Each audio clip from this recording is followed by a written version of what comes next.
Kumusta mga idol? Welcome back sa aking YouTube channel. Ngayon ang ating vlog ay tungkol sa kung paano magpalit ng gulong ng ating mga motor. So yung M3 ko, papalitan ko ngayon ang gulong.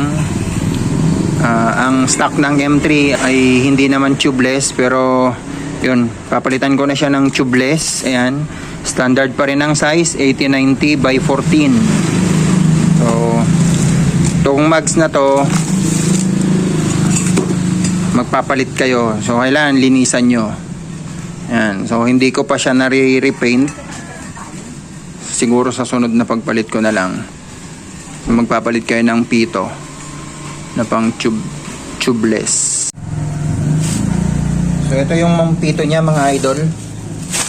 So ilalagay natin to. Ayan. Ang pagkabit naman ito, madali lang naman yan. Yan. Tanggalin nyo ito muna. Stainless ito. Tapos itong ibabaw.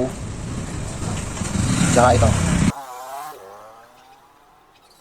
Pag natanggal nyo na, lalagay nyo yan dito. Yan. Ganyan.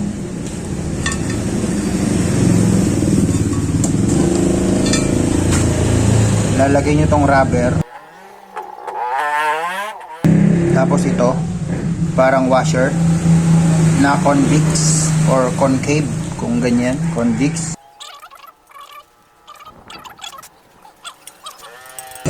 Tapos hihigpitan nyo yan. Hihigpitan nyo para walang singaw. Ayan o. Angat. So kailangan lumubog ito ng konti. Dapat walang singaw ng hangin. So higpitan ko muna kahit pliers or 12mm. Bahala kayo kung anong available sa inyo. Basta kailangan yung higpitan tong pito.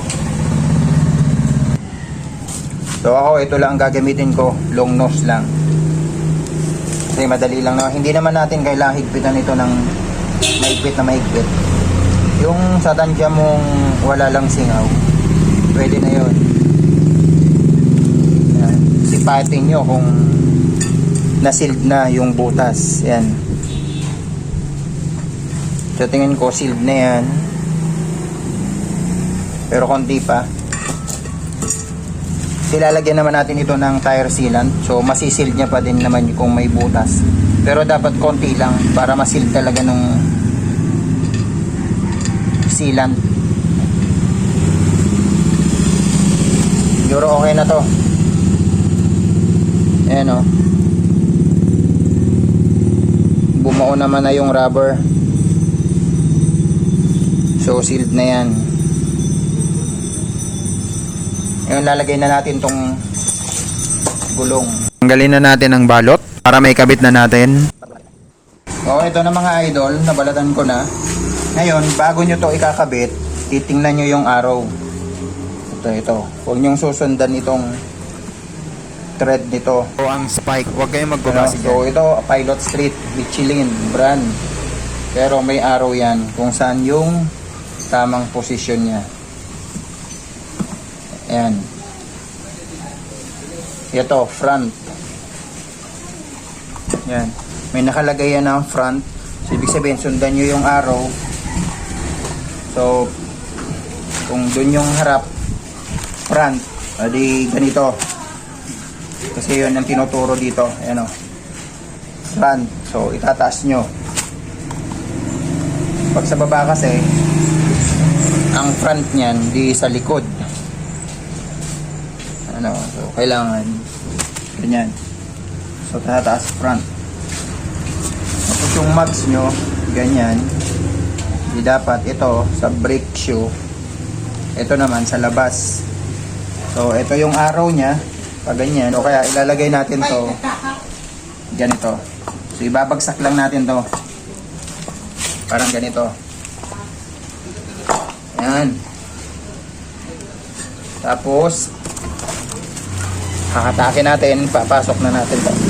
Pwedeng wala ng oil. Pwede yung lagyan ng oil. Pero ako hindi na. Hindi ko nalalagyan ng oil.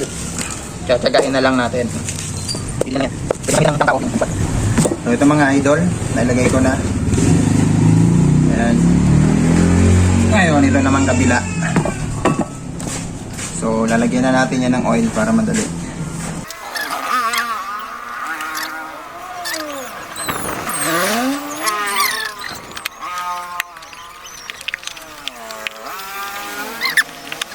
O ganun lang. Hanggang sa bumaon siya. Kung hindi nyo na kaya, gamitan nyo na ng panikwat o yung plangka. Gagamitan nyo na nito mga idol.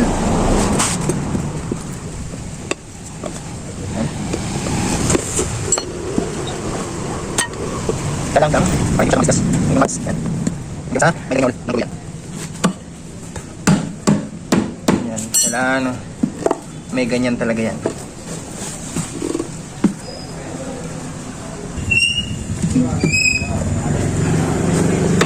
Yun.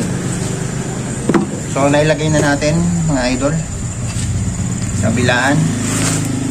Ayan. Ngayon, bago natin yan hanginan, lalagyan muna natin ng tire sealant. Masakali matusok siya ng pako, isisil ng sealant. So hindi siya madi-deflate. Ano mga idol? So lalagyan muna natin to ng sealant. Tsaka dapat pala mga idol, meron kayo nito pantanggal ng valve. Kasi para malagyan nyo ng sealant, tatanggalin nyo yung valve. Yan. Or pwede naman habang hindi nyo pa to nahanginan, pwede nyo nang ilagay itong sealant. Aangat mo lang tong side na paglalagyan mo ng sealant.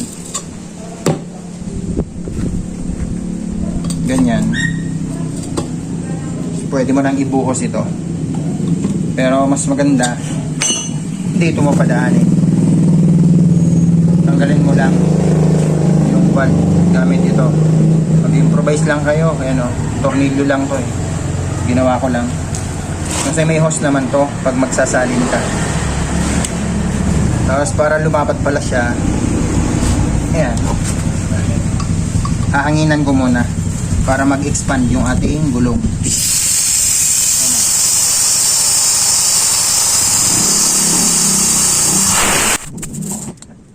Lalagay ko na yung tire sealant. Ito madami to, hindi ko yan uubusin, hahatiin ko lang para pwede pa dun sa unahan. So ganito lang paglagay niyan. Pagka na-shake nyo na, pwede nyo nang ilagay.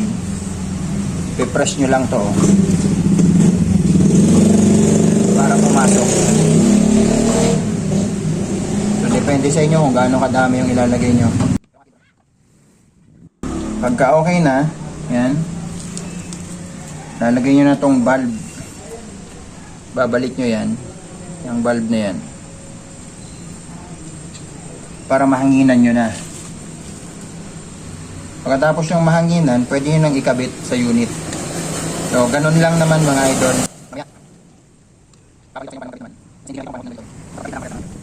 Ngayon, nahanginan na natin. Yung advantage ng may tire sealant, kasi yun, kahit makapag-asa kayo ng pako, o matusok man yan ng matulis, hindi basta-basta made-deflate kasi may pang sealed siya. Yan. Pinupukpok ko lang yan kasi wala akong tire gauge. Nawala yung ating tire gauge. So, pwede na to. Kabit na natin. Bago nating tuluyang ibalik itong gulong mga idol, yung brake nya, linisin na rin natin yan. Salpak na natin yung gulong.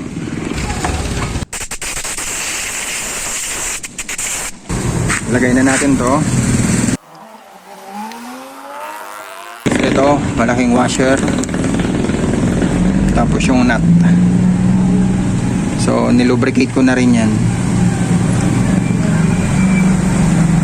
Tapos balik na natin itong tambutso okay na. So hanggang dun lang ating vlog for today mga idol. Kung hindi ka pa naka-subscribe, pa-subscribe naman. At pa-share na din.